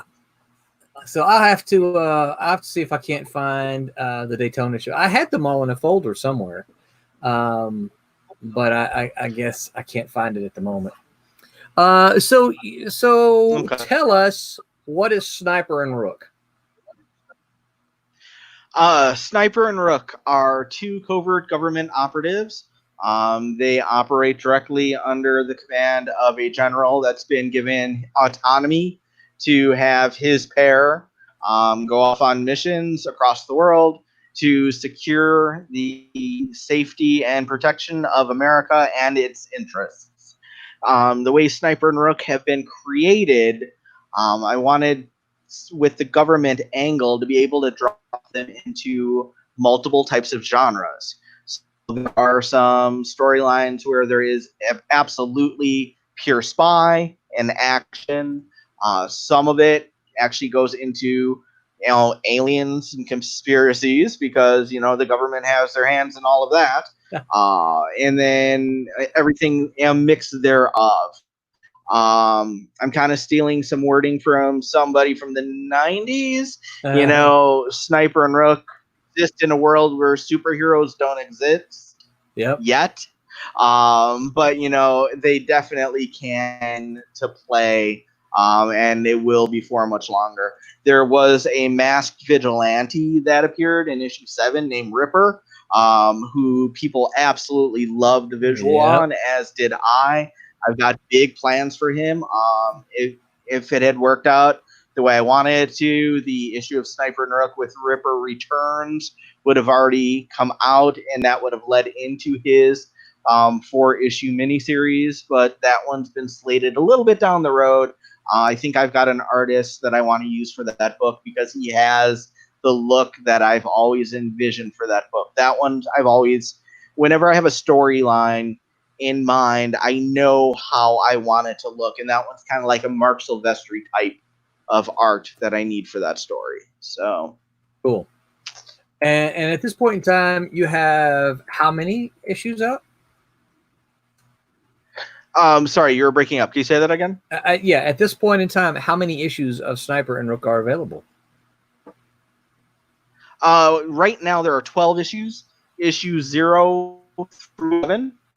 And then I've done some micro printings just to get a couple of things out there for people to see on the table. The first issue of a 3 or 4 issue, very space related book. I have actually issue 23 drawn and completely done and ready to go by a huge name artist that we will reveal later. But it is done, but I need to get the intervening issues done in between. But yeah, we've got a 4 or 5 issue story arc coming up by Bill Mouse that leads into Silverline, in Sniper and Rook's big introduction into the bigger world of some of the existing Silverline characters. As Silverline is a publisher, there's not necessarily always a shared universe, but within Silverline, there is a shared universe, and that's where I'm playing with that storyline. Yeah. Oh, I do. Let me see if I can't dig up this really cool. I don't think I actually have a good scan of it yet, but one of the things that here we go. I do have a good image of it. View image. So Alex's piece. What's that? Alex. Yes. I'm guessing. Yep. No, you're absolutely right. It is beautiful. Yeah. Yes, it is. Photo. What the heck? Oh, there it is. Let's see here. I don't want to remove it. I want to download it. View, save image as. I guess I'll have to do it that way. Alex Group. I'll call it. Yeah, so this is, and I will tell you this, I am so jonesing to get this into a poster. And when I say a poster, I mean like I don't mean like an 11x17 print. I mean a poster. 2436. Yeah. Yes. So application window, Alex Group. So if you've watched the stream, you've seen this. You've seen this some. Oh my God! I did not see this whole thing inked yet. Well, it's because I just got. I saw when Tommy was working on it on one of the streams. I just got a. This is not a high res, but Tommy sent it to me and says done. And I think they sent that to me either last night or this morning. So, yeah, this looks great. Yeah, I'm very excited about it. But yeah, this is a handful of characters from the assorted world that is Silverline, and of course, we'll try to go through. You're gonna have to help me out here with some of these. This is Tiny. Obviously, this is Champion. This is Divinity. This is Ripper. This is Sniper, and this is Rook. Behind the young lady champion is Ripper, the one with the ventilator mask.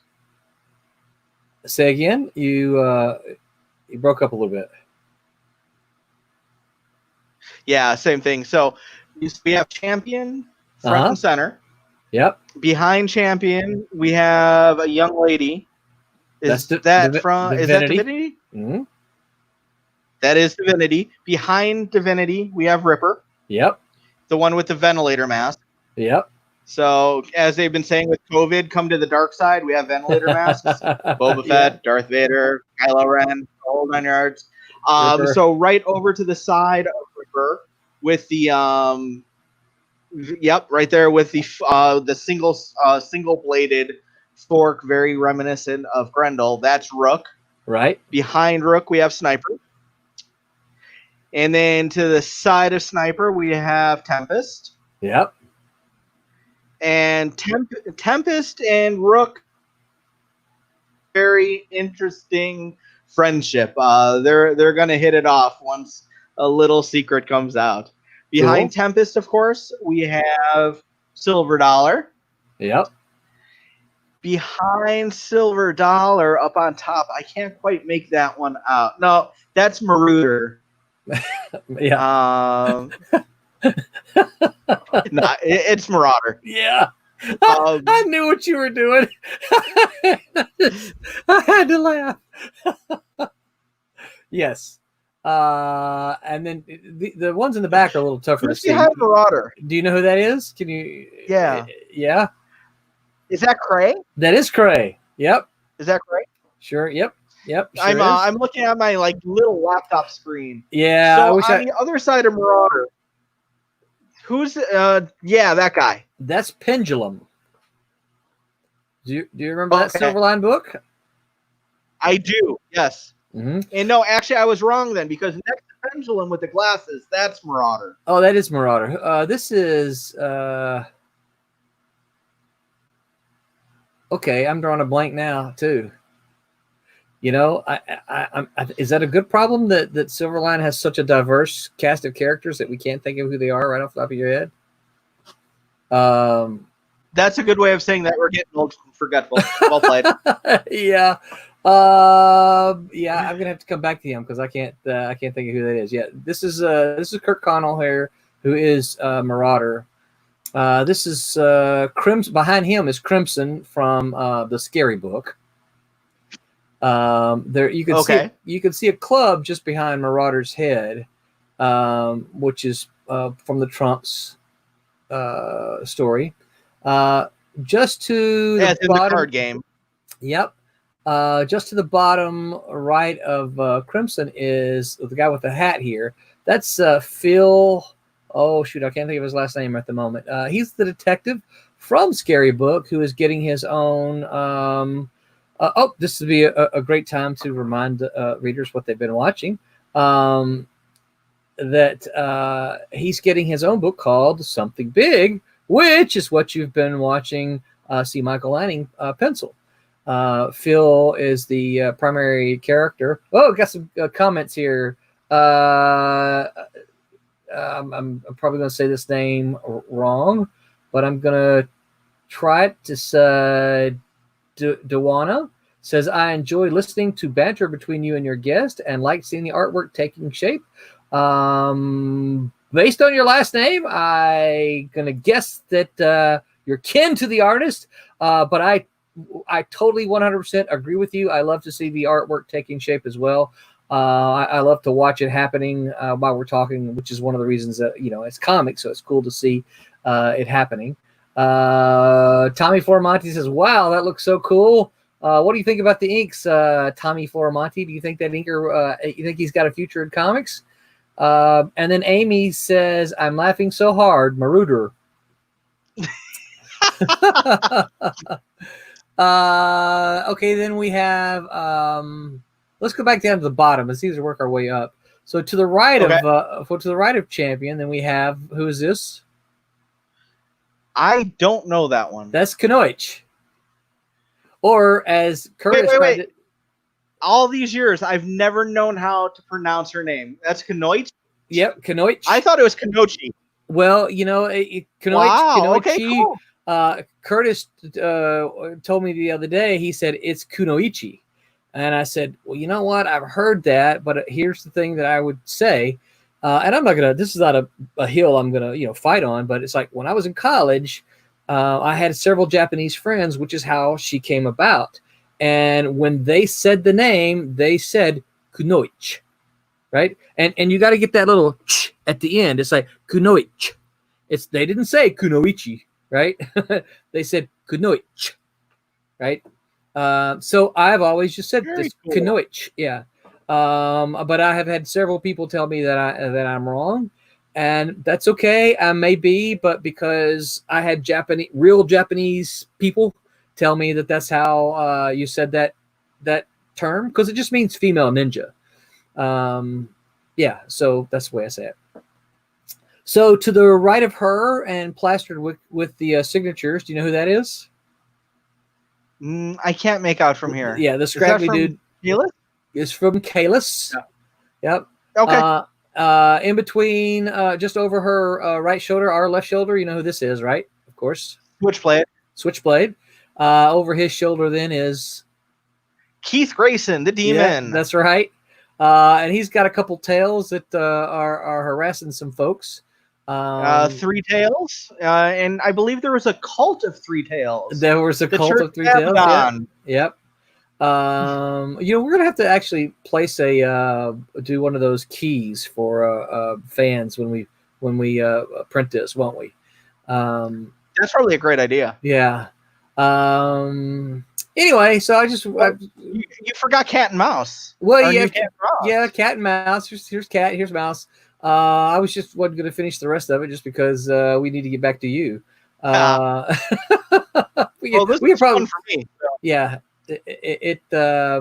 Yeah, I like this, and I do want to see this as a big full size poster and not just a print. So hopefully I am talking to my printer about it to see if he thinks that they can do anything like that, anything that size.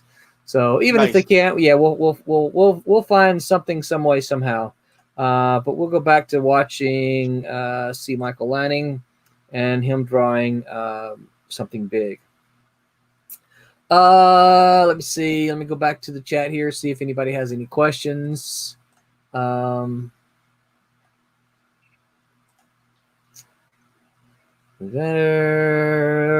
questions here. All right, so it's 10:30. Let me see. What is the final couple of questions I can ask you?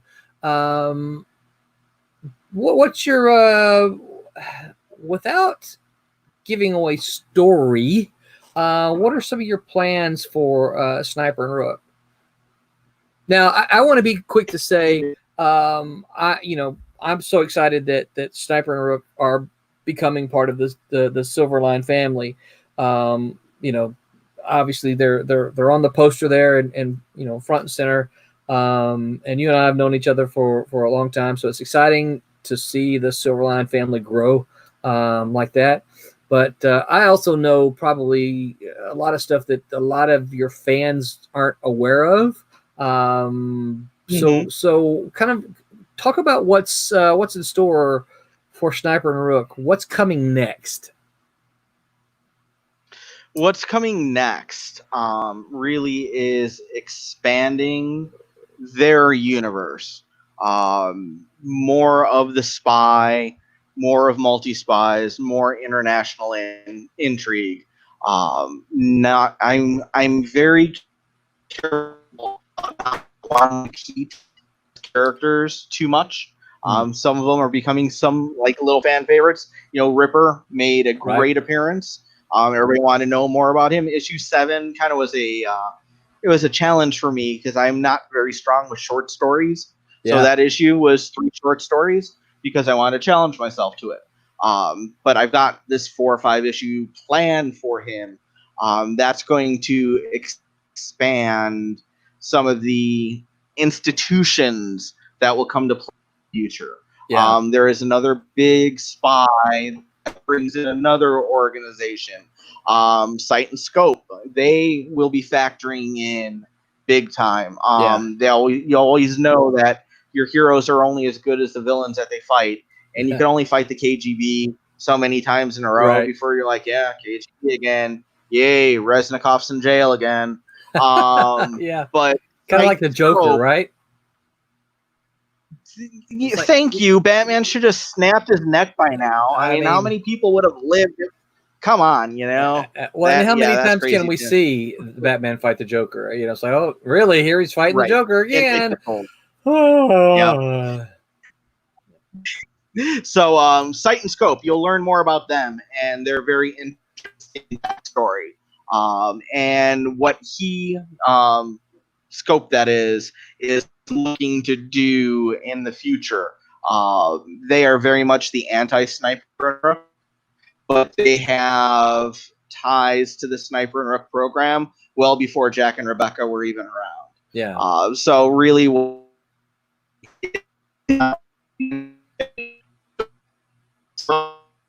brings back all of the characters that I had to play with and loved from the 90s. So now they're all in one big sandbox, so we could launch into different things there, but also expand the Sniper and Rook world on its own. And as I mentioned, issue 23, that's already done, where you just think it's, hey, good spy stuff, and this is awesome. There is a page with a couple panels that tie directly back into something that you all printed in the 90s that probably hasn't been thought about again since. So it's all, as my favorite high school teacher and one of the reasons why I became a teacher, Mr. Verhagen, said, it all comes together like a great big puzzle. Yeah. So that's what I'm doing right now. I'm building the puzzle. Cool. Well, and you know that I am, because of our conversations, but I am super anxious to get Sniper and Rook onto the Kickstarter, Silverline Kickstarter schedule, so we can start getting some stuff out. And it's been submitted. A couple things have been actually submitted on the Indie Planet to get those available in print copies again. That you don't have to get them directly from you. We can get them on Indie Planet. Kalis, that's great. Kalis and Sniper and Rook. Neither one of those have shown up on the Indie Planet yet, but they're in this. They're in the line in the queue as it were to get live. So on Indie Planet, and Indie Planet is pretty much where we use what we use as our store for printed comics. If you don't see us at a show with books, then you can head on over to Indie Planet to pick up printed copies. So what about? I'm sorry. Go ahead. You're gonna have to pay for shipping. May as well get all the Silverline books. Yep. You know. Yep. You know what? I'm going to have to talk to our Indie Planet buddies and see if there is some kind of way we could put together some kind of Silverline package deal. Intro pack? To give them some kind of discount if they get all the Silverline books. I hadn't thought that's a great idea. Let me make a note of that here. Hey, actually, if we even want to kind of steal ideas, what they're doing at Walmart, DC, how they're kind of putting out books only there, where it's a couple issues or stories, like with one new story. We can even see if our friends over at Indie could maybe do, pull 4 of our issues together under one cover. Might be better price per page for the reader. Like a trade? Like a trade, kind of like a Silverline sampler. Yeah, we've talked about kind of doing that amongst the group. And we've actually talked about doing some kind of Indie Planet. I'm sorry, Indiegogo or probably Indiegogo. That just has all the ones, all of the first issues. Get the classic first issues, as well as all the new first issues in a couple of trades. Not sure what the need or desire for that will be, but I think if I'm trying to think of how there's 12 total titles, I think, something like that at this point in time. So there's a lot, there's a lot. There's a lot that we could do and put into a couple of different trades. And so, since the work is all done, it's not something that we would have to have a high ask for. That was just kind of order these and this is what you're going to get. So, we're kind of kicking that around.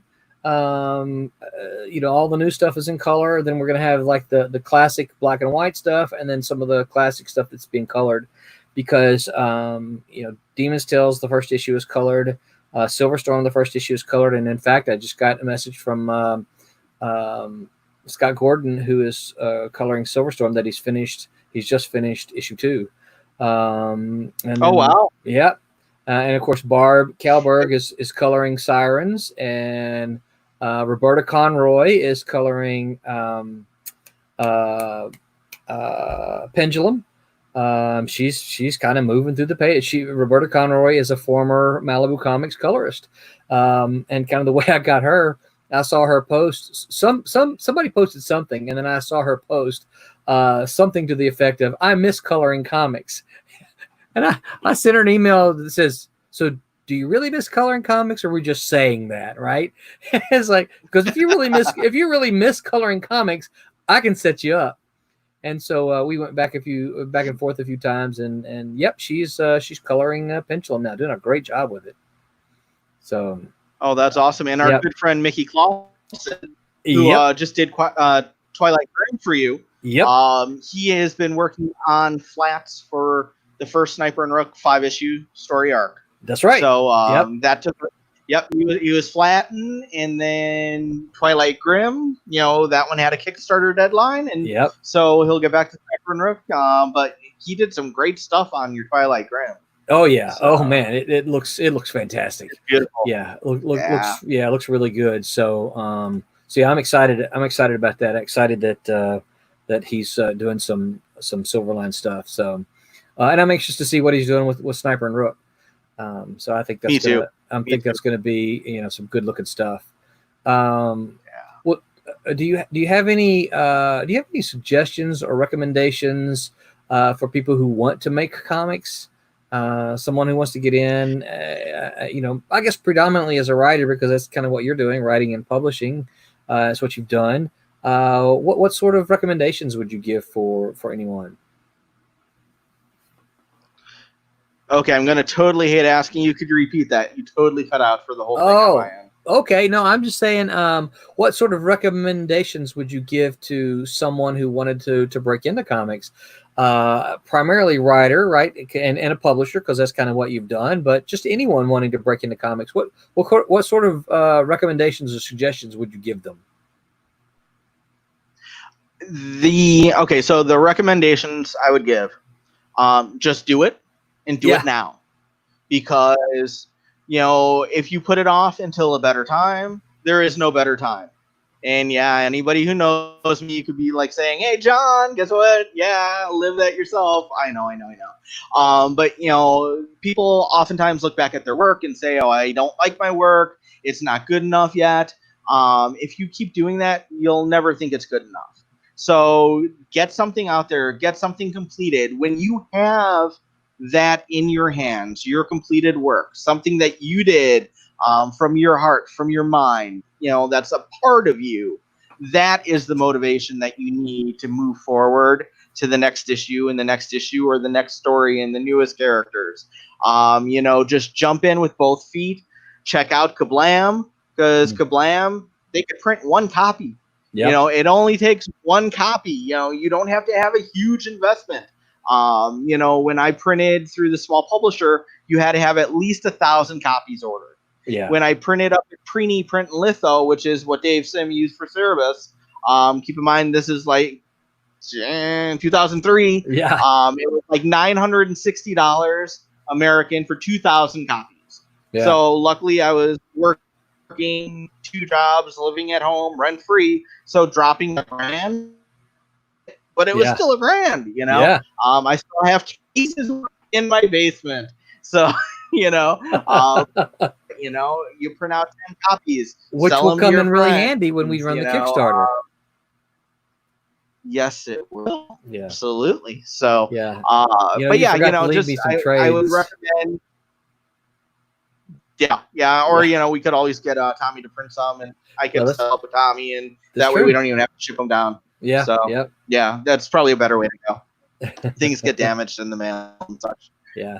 But yeah, no, I would recommend if you're an artist and you want to get it done. I've often seen great artists that don't quite conceptualize a story quite right to show their strengths. Work with an up and coming writers, work with artists, and the thing that I would say, don't go in it for money. Yeah. If you are not established, if you've never been published, take it as an opportunity to get established, to get published. I know it's a dirty word these days of exposure, but especially if you're a writer, artist yourself, having a book that you could show, saying, hey, I completed this, is so much better than just a portfolio of 12 pinups, because this shows you do sequentials. You and know how to leave room for word balloons, that you can actually complete something you started. Yeah. And that is key for any of us who are editors or publishers. We love knowing that somebody could actually see something through without ADD going, oh, well, I'm going to work on this, and I'm going to work on this, and I'm going to work on that. Yeah. And is gold. Yeah, and I'll echo that. Anytime I see an artist who only has pinups or covers or something like that, I make the assumption that they do not know how to tell a story and move along. Because there may be artists out there who will say, "Oh no, that's not," but yeah, I believe anybody can do a pinup. Or not anybody. I mean, obviously, I can't do it, but I'm not an artist. But I believe that any artist. Any artist can do a pinup. Any artist can do a quote unquote cover, but it is hard to tell a story. So Louis Cruz says, I've self-published 5 titles and have written for an indie publisher, and SIlverline Comics has yet to accept anything I submitted to them. So Louis, I don't know. I've updated our submissions on the website. Part of the problem is we're covered up. Literally, I have Kickstarter scheduled every other month this year, all the way throughout the end of the year. So we've already got a Kickstarter scheduled for July. We've already got one scheduled for September, and we've already got one scheduled for December, October, November, and our January books are a probability at this point in time, and not a certainty. So I did update the website to say, we've got too much going on now. Try back in January of 2021. Also, I obviously I recognize your name. I don't recognize. I can't place your name with a submission in particular. But also keep in mind that we do have a set of content guidelines, and if they fall outside of the guidelines at all, I won't consider it. I can't tell you the number, and I'm not saying you did, but I can't tell you the number of the people who have submitted something to me and they said, well, mine doesn't fit your guidelines, but I thought you might make the exception for my book. And I'll tell you this right now. Nope, I do not make the exception for the books. Sorry. Those are the guidelines, because that's the kind of stuff that I want to do. And if your book does not follow the guidelines, then I wish you well, and hope you can find a publisher for it somewhere else. But yeah, no, I'm pretty particular about those guidelines. So yeah, it's been kind of funny, John. I've had people tell me, I saw your guidelines, but mine, I want to do this in mine, and it's integral to the story, and I'm just thinking that mine can be the exception. I'm like, well, no, yours can't be the exception, because these are the guidelines for a reason. I had someone, someone I know said, hey, I want to do this book, but it has nudity. Are you okay with that? I think it'd be a good fit for SIlverline. I'm like, well, if it has nudity, no, it's not a good fit for SIlverline, because that's not a SIlverline book. And so, yeah, so the guidelines are there. And if there's been a rejection, again, I don't remember, Louis, I don't remember responding to you directly. If there's been a rejection, you are certainly always welcome to ask why. You know, a lot of it's going to depend on time. Certainly now, if you were just if you were to submit something to us right now, it would just be that we just don't. I just don't have a place for it right now. It's just we have got about a dozen books in the works. And yeah, so we're just and this is it. This is the SIlverline virtual office right here. It's an extra bedroom in my home. Lewis says he didn't even get a rejection. I've seen the room. Calling it a bedroom is very flattering, and maybe Lewis, like half a bedroom. Send that to me again, Lewis. I recognize your name, but I can't place it with a work. So send it to me again and send it to let me see if I can actually private message you an email address to send it to. That you can just send it directly to me.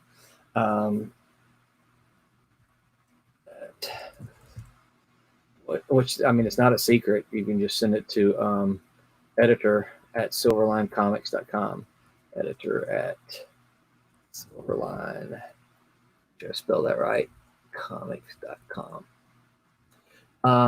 So Lewis, I sent you that. And yeah, I'll at least get back with you. Like I said, I can't place a work with your name. But yeah, I'll answer you. And I'm actually getting some help on that front as well, getting someone to help me with some of the submissions that we're getting. So it's always been my policy to personally respond to every single submission, even if it's a negative from the point of view of the person submitting. It's my personal policy that everyone gets a response. And so, yeah, just make sure you send that to me again, and I'll get with you. Hey, Roland, can I throw in one more? Yeah, please do. And for folks that may get a rejection letter, I know I've seen, and if people Google, you can find it real easy. The rejection letters that Jim Lee got, and the rejection letters Todd McFarlane got. Oh yeah. They kept them, as a motivational tool. And when an editor, lets you know, this is, we can't accept this at this time. We can't use you as a penciler at this time. And here's why. This is what you need to work on. So like in case of SIlverline, if we're going to talk about, maybe story structure or, the content, if we give you things to change, to work on, we're trying to help people build skills as it goes along too. Jim pull their stuff out and say, yep, these were my rejection letters. And they kept at the craft and kept at the craft, and their time came. Yeah. So it's not a negative. It's a just not here and yet. So yeah. So yeah. I absolutely 100% agree with that. And part of it is, the eternal process of learning. We should, even when you've been doing comics for 5 years, 10 years, 20 years, you should always be striving to learn and to improve your craft. Whether you're a penciler, whether you're an inker, whether you're a writer, you always want to be improving. If you ever look at your stuff and say, that is great right there, well, then probably not. You want to look at it and say, man, I'm proud of this work. I'm proud that I did this work. And you have, you certainly want to, I don't want to say you want to think it's all crap. Of course, a lot of creators kind of go through that. But you want to always be able to look at something and say, this is good. I did my very best here, and I like these things here, but my next one's going to be better. right? My next one's going to be better. And you should be able to look back on something and say, oh, I did these things here. And I could see where I made some mistakes, and if I were to do that today, it's going to be better. So I'm not saying that you should always be, super down on yourself, but you should always be ever learning, ever looking forward, and that kind of thing. So John, I know we're in the middle of quarantine, yes. But do you have any kind of future for conventions or anything like that? Any plans? Nothing planned yet. Okay. I was really looking forward to Daytona, but unfortunately, Daytona has been postponed. We did get the invite. We did get the invite back for 2021, so I know that's still a ways out, and you haven't been able to confirm yet. But I'm like, I'm thinking 99% you're going to be there, right? Oh yeah, get me the dates. I'll confirm that. I'm sitting on a whole bunch of vacation time at work, so I have no problems putting stuff out there like a year ahead of time. Okay. Saying I need this time off. So, yeah. I don't know that I have the dates for 2021 yet, but I'm taking 2021 off. Not a problem. He did tell me that that SIlverline has the invite because of 2020. SIlverline has the invite for 2021. So okay. So yeah, I'm looking at you, counting on you, right? Absolutely, yeah. I can't. Cool. I can't wait to come back down. Yeah. And I'll throw out a request for help with anybody who's watching, either the live stream or the recording when this goes up later on. If anybody knows of some great shows that are looking for creators in the Chicagoland area over the next year or so, feel free to send me a message. Let me know. I would love to be a guest at a lot of local shows within the next upcoming year. So yeah. And certainly we're still trying to find some shows that SIlverline creators can kind of congregate to. Daytona Beach is kind of our home show. The Daytona Beach comic convention, it has been super good to us. A super good show. So we have no qualms in calling it our home show. But we would like to get out to me and some, because we're kind of spread all over. I think see Michael, we'll bring him on here in just a second before we get out. I think he's in Louisiana, but I know Tim and Aaron are both in Oregon. Rebecca is in New Jersey. I'm down in Florida. You're in Chicago. Barb is up in Wisconsin. I think Barb's the closest, because Barb and I are probably about 2.5 hours away. Yeah. So SIlverline closeness, that's probably the closest. Yeah. So if we could find us something kind of centrally located where we could kind of all conglomerate, and I say centrally, probably more towards those of us on the eastern side of the continent rather than over in California and the Oregon, because it's hard to find anything close to them.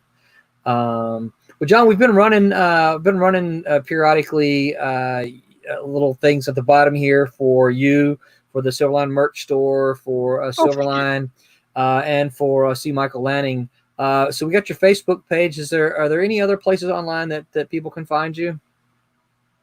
Or is that the pretty Facebook much where you page are? Okay. Beta 3 Comics? That's pretty much where it is. The Beta 3 Comics page. Cool. So that's kind of like my original imprint, which is now like a sub imprint with SIlverline. If you look my name up, John Metych III on Facebook, you can contact me that way as well. If you want to send me a message, that's probably the best way to go, as opposed to messaging through Beta 3 Comics. Okay. But Beta 3 updates will always be on there. Cool. And I'll give Chris here just a brief little warning. Let him know we're about to bring him back on, so that he's not dancing around his room nude or anything like that. So, hey, Chris. Yeah, that would not be within my guideline. Hey, man, we just really appreciate you streaming the artwork tonight. As you saw a couple of comments, I know folks love to see the artwork happening, and so it was fun to watch you draw together. Yeah, while we quiz John about his life. Yeah, it's always. You're muted. I can't hear you. Can't hear me? Okay. Yep. Well, I good. can hear you. You can hear me? I can hear you now. Okay. Yeah, I was going to draw anyway, so I might as well do it live. So. Yep, I agree. And I don't know if you were watching anything at all, but we did run a little banners down below where folks can find you, and everyone, we do encourage you to. Nita Taylor Lanning said to get dressed. So we're out on 3 places today. We're at Facebook, we're on Twitch, and we're on YouTube. So wherever you're watching, we ask you to like us, follow us, subscribe to us, all of those things that help us get our numbers up. We're actually working on some goals that we can create, and we're going to give some prizes away when we do things like reach a certain number of followers and things like that. So for those of you who are already out there, be ready to help us get the numbers up on all of the platforms. Probably be pushing YouTube and Facebook more than Twitch, because it tends to be a more of a gaming. But we're still going to do some stuff on Twitch to get some looks there. We like Twitch because you can go on to Twitch and you can make little clips. And those are a lot of fun. If there's something happened that you enjoyed on the stream, in fact, all of you who are watching, if you can recall something that happened on the stream and you enjoyed, I encourage you to go to Twitch and make a little clip of that. The videos will disappear on Twitch in about 2 weeks, but the clips stay up there for a long time. So you can still see clips and I really actually don't know when they go away. We haven't had any go away yet. So as far as I'm concerned, they stay up there forever. But the videos do go away after 2 weeks. So, well, John, is there anything that I didn't ask you that you really wish I had asked you? You're like, man, why didn't he ask me this? Oh, no, actually, you were very thorough. Okay. It was thorough and gentle. So no, it was great. It was great. Well, I'm I'm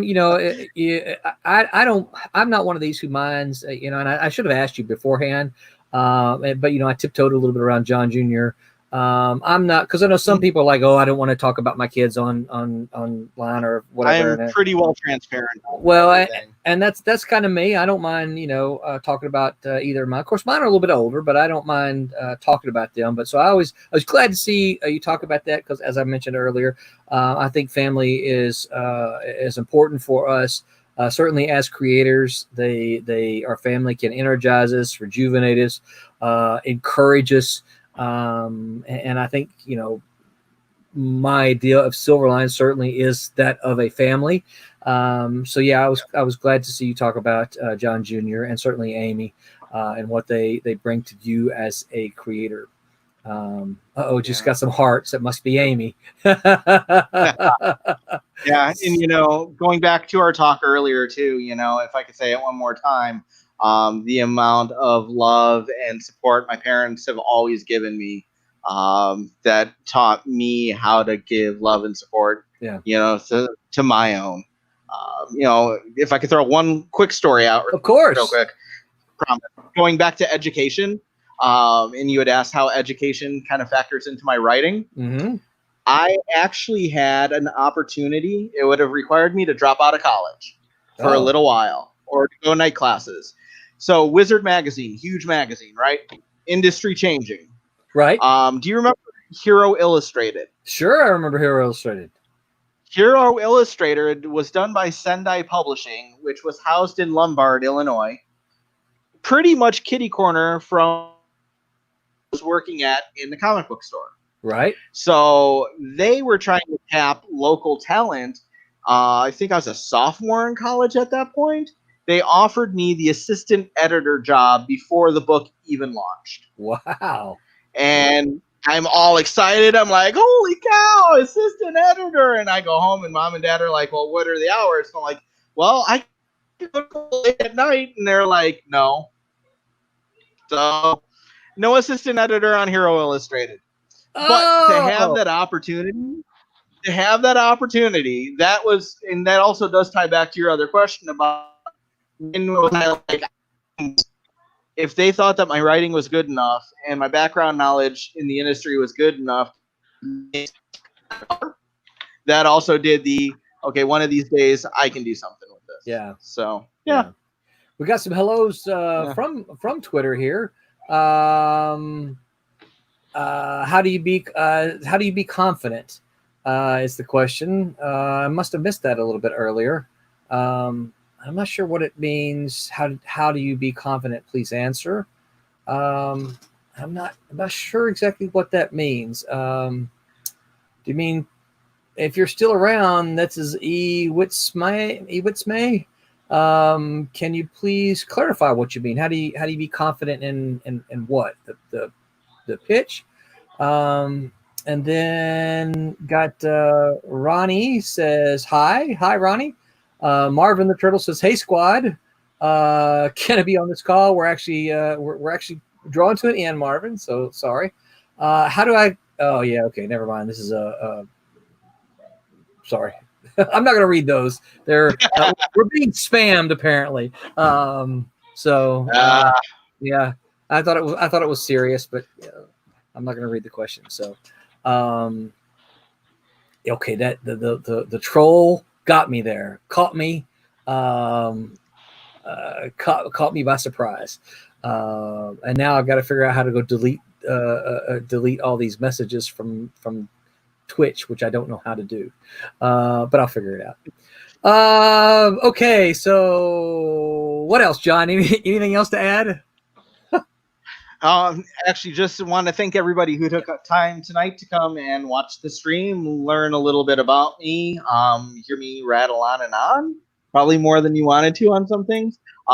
Roland, thank you not only for being a good friend for all these years, but also a mentor. For bringing me back into the SIlverline family when it started back up, and green lighting the whole Sniper and Rook plan to integrate well before you even launched SIlverline 3.0. Yeah. Everybody out there who has ever read Sniper and Rook, thank you for being a part of the journey. Thank you for your support. Those of you who want to read it in the future, once you place your order and you read it, I hope you love it. I look forward to seeing everybody at conventions, and really thank you for taking time out of your day to learn about myself, Roland, C. Michael, and all of SIlverline. Thank you. Absolutely. And there's and for the Sniper and Rook, all the Sniper and Rook fans out there, there's more to come. I can assure you that, because I can assure you that I am pushing John frequently. So we're going to see some more Sniper and Rook. See, Michael, you want to add anything? No, I'm good. Thanks for watching. Okay. Been fun. All right. Well, thank you again for the art. So for those of you who are watching, you can find both John and C. Michael on again on Wednesday for the SIlverline live stream. Same places wherever you're watching, whether that's YouTube, Facebook, or Twitch. You'll see them at 9 p.m. Eastern. Sid Williams will be hosting a SIlverline crew then, and they will be talking about craft. Let me remember what it is. They're going to talk about creating well-rounded characters this coming Wednesday. And then next Sunday, I will be back on Sunday night with the Silver Sunday crew, and we're going to be talking about the same thing, creating well-rounded characters. And then this time next week, I'll be one-on-one with Alex Gallimore, who is the pencilist on Cat and Mouse, and is a Kubert graduate. So get your questions ready for Alex. And until the next stream, we want to thank you all again. I gotta get the thing queued up here. Thank you all, and make mine SIlverline. Now, how do I get the screen up there really quickly here? Share screen, this screen, application window, SIlverline bumper, share. Here we go. Good night, everyone. Good night.